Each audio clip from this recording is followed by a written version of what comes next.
All right, welcome to this explainer. Let's be real for a second. If you're tuning in right now, there is a very high chance your day has already been an absolute barrage of alerts, messages, and just constant demands for your attention. We are living in this era of total digital fatigue. Our minds are perpetually switched on, and we are quite literally drowning in a sea of information.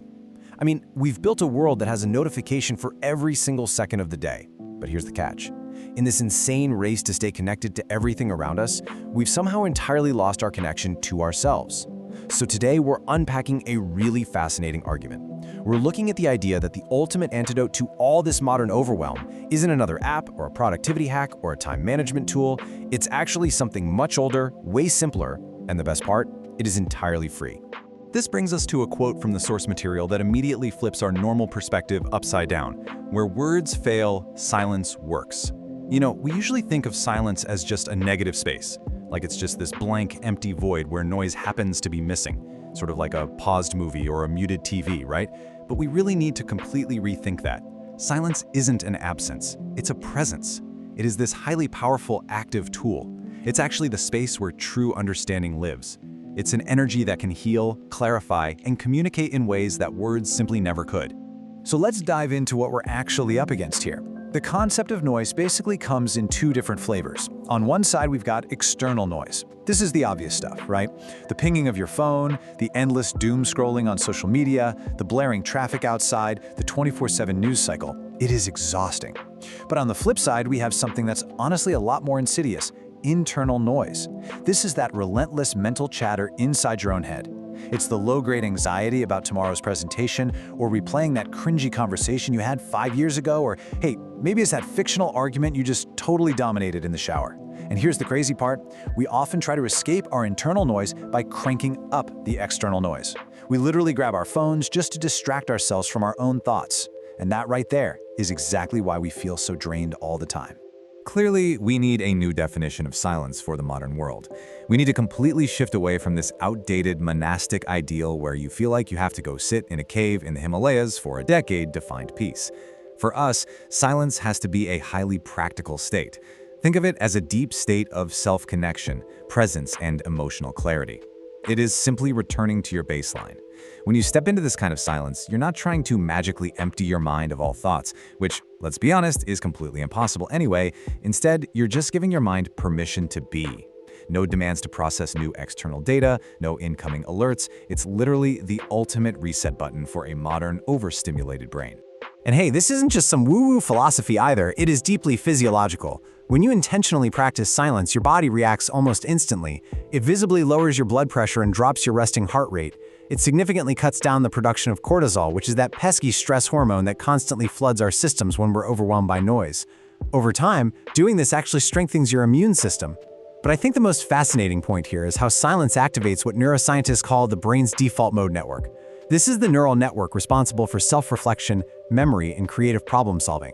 So when you stop feeding your brain constant noise, you literally turn on its highest level functioning. So, what actually happens when you finally just sit down and try to be quiet? Well, the source text compares it to peeling an onion. And yeah, it can be a little uncomfortable. When you first sit in silence, it is not peaceful at all. You immediately hit layer 1, daily thoughts. You're obsessing over groceries, unread emails, what you're making for dinner. It's just chaos. But if you have the courage to just sit through that initial noise, you reach layer 2, underlying emotions. This is where those unaddressed anxieties or even quiet little joys start bubbling up to the surface. And if you can sit with those without immediately reaching for your phone, you finally hit the absolute core, your deepest beliefs, your true desires, and your hidden fears. The reality is, most people never make it past layer 1, because the second it gets even slightly uncomfortable, they bail and grab a distraction.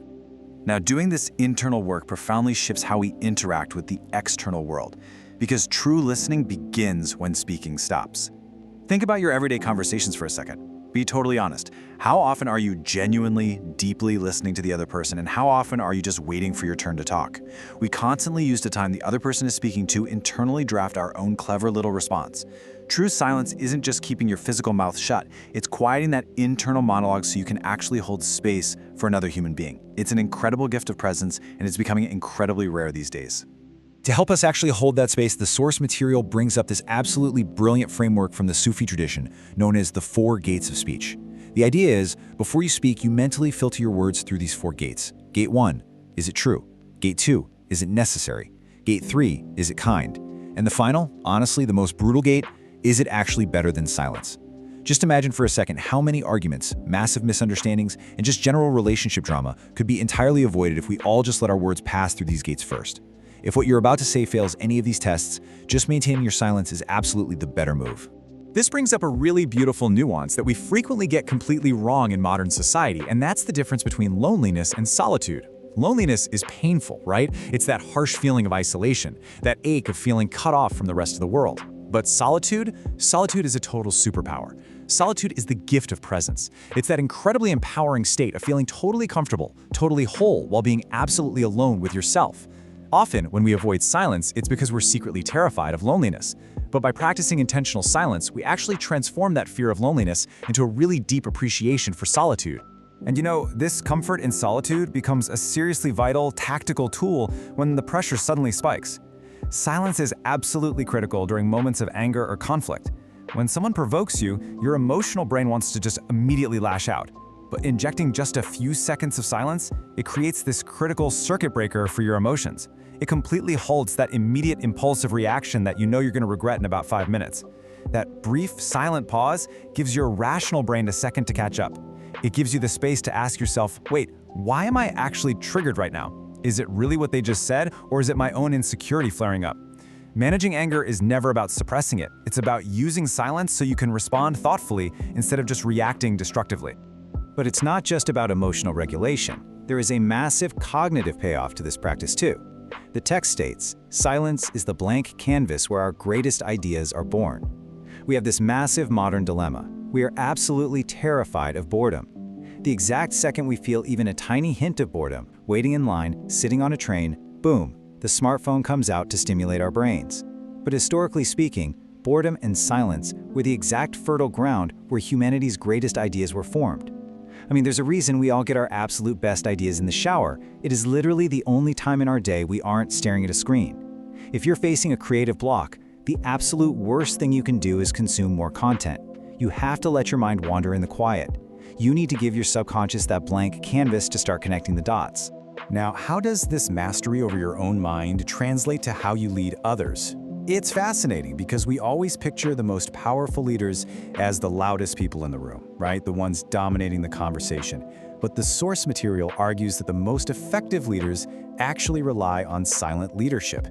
They are the ones who listen deeply, who gather all the facts before they even form an opinion.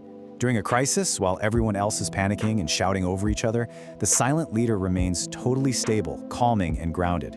Because they aren't driven by some emotional impulse or just a desperate need to hear their own voice, they make incredibly clear, trusted decisions. Their silence actually projects this quiet, unshakable confidence. All right, so how do we actually apply all of this? Let's bring this profound philosophy right down to earth with a few bite-sized, super practical actions you can use to start building your silence muscle literally today. First up, keep it simple. Just sit on the edge of your bed for 5 minutes every single morning before you look at any screens. Just breathe and consciously set the tone for your day. Second, enforce a mini digital detox. Leave your phone in a totally different room for just 1 hour a day. You're gonna notice these weird phantom urges to go check it, and when you do, just acknowledge them and let them pass. And third, go for a walk in nature, but leave the headphones at home. Listen to the wind, listen to your footsteps, listen to your own breathing. Just start small, and consistency will build the muscle over time. Which brings us to our final thought for today. We've explored the hard science, the emotional intelligence, and the immense creative power that is just waiting in these quiet spaces we so actively try to avoid. The reality is, the noise of the modern world is absolutely not going to turn itself down anytime soon. You have to be the one to lower the volume. So here is a direct challenge to pass on to you. How much silence will you keep for yourself today? I really encourage you, right after this explainer ends, don't immediately click on the next piece of content. Just let the screen go dark. Sit there for 60 seconds, take one deep breath, and reclaim your peace. Thanks so much for joining me on this journey today, and hey, enjoy the quiet.